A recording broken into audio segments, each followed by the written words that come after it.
Terrible news for the economy. The poverty rate has exploded as a result of the coronavirus and, of course, its related economic impacts, making poverty actually even worse now than it was before the pandemic started. So now this is according to two different new studies. The number of poor people, according to researchers at Columbia, has actually grown by 8 million since May. So this is pretty disastrous news, and it's important to note that this had happened after falling by 4 million at the start of the pandemic as a result of the CARES Act. So the CARES Act was passed. It actually reduced poverty by 4 million people, and then once it wore off, once the money was spent, was no longer affecting the economy after July 31st, then poverty grew by 8 million. So in total, at its peak in May, this is an astounding number. The aid actually kept more than 18 million people from falling into poverty, according to the Columbia researchers. But by September, again, this is after the aid had run out on July 31st, the number had fallen to about 4 million. Zachary Perolin, an author of the Columbian analysis, said this: the CARES Act was unusually successful, but now it's gone and a lot more people are poor. So just imagine, I've talked about the CARES Act being filled with corporate giveaways, and it was. But it also had some good stuff in it, namely stuff that Bernie Sanders and progressives had fought for. Things like the extra $600 benefits. Hell, even the $1,200 checks, as measly as they were at least somewhat effective for a short time in keeping people from falling into poverty. Without any of that stuff, and I know there should have been a UBI, there should have been rent cancellation. You guys know what I personally want to see in a relief bill. And, you know, the kind of relief bill that I would like to see would lift millions more out of poverty and keep them there. That said, you can't deny that the CARES Act actually did quite a bit of good. And without it, there's now quite a bit of bad that is happening. There are millions more people now in poverty. And so it is a disaster, of course, that it is no longer in effect, and that for some reason Congress can't get up off their ass to actually do something to alleviate poverty. So now it makes sense, of course, that without that federal money, with the coronavirus still having a gigantic impact in the markets, and all that, poverty goes back up, and then actually gets worse than before the virus. Now, the other study used a different definition of poverty, and this was from researchers at the University of Chicago and Notre Dame, found that poverty had grown by 6 million people in the past 3 months, with circumstances worsening most for black people and children. Well, of course, that is true groups that Republicans don't give a damn about. Now, they care about the markets. That's why they passed the CARES Act, because the markets were in free fall. The markets have now stabilized, but now, even after the coronavirus aid is gone, the markets are still fairly stable. You have black people and children that are suffering the most, and that's why Republicans are like, no, fine, we're not going to pass anything. You think a bill is going to get past Mitch McConnell? No, working as intended. Of course we're not going to help them. They're black people, and they're children. We only care about children when they're inside the womb, and that's only as a means to control women. Other than that, we don't give a damn. You think we care? No. We need to go pray to our beloved markets. That's the only thing we give a damn about, because, of course, that leads to us getting campaign contributions from our donors, our corporate owners. And so, now, Bruce D. Meyer, an economist in the University of Chicago and an author of the study, said that these numbers are very concerning. Quote, they tell us people are having a lot more trouble paying their bills, paying their rent, putting food on the table. Yeah, it's weird. It's almost as if you don't have money, you can't do those things. Who would have thought? It took 2 studies to figure this out. That if you don't give people money, during a pandemic where it's dangerous to work and a lot of businesses have closed down as a result, that they won't be able to make their bills. Weird. Holy crap.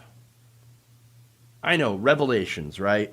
And look, more importantly, when you look at macroeconomics, yes, we have an economy that's based mostly on consumer spending.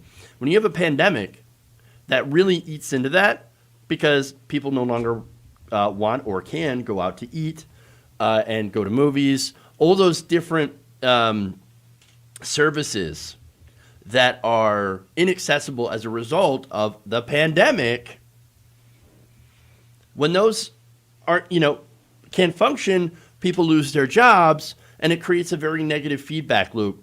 And, what would be interesting if we actually continue to have a UBI, some sort of stimulus, to help those people survive. Instead, the federal government saying, get back to work, losers, moochers, get back to what work. There's not a whole lot. Even though the job market, they say, is improving, it's not improving fast enough.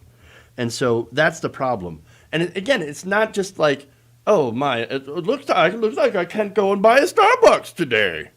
No, it's people can't afford their heat. They can't afford food. They're, rationing their medication if they have to take like insulin, which can lead to, of course, people dying. They can't afford their electricity. They can't afford heat. Can't afford hot meals. They're skipping meals. I mean, this is third world level type of suffering that's happening here. And by the way, this is what conservatives always warn will happen under, socialism, right? Oh, look at Venezuela. Well, that's happening here in this country right now. Ironically, socialism in the form of the CARES Act and the UBI, not UBI, but the $1,200 checks and the unemployment benefits, socialism actually kept people out of poverty. Weird how that seems to work. Weird. It's almost as if, I don't know, anybody with a functional brain could have predicted that this would happen.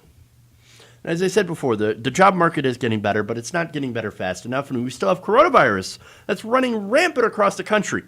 The American people desperately need relief, and again, as I said, they need a UBI, they need rent and mortgage cancellations until the pandemic is over, a retroactive $2,000 or at least $2,000 a month payment for every single person, every single adult, $500 or so for children, free health care, medical care, all that stuff.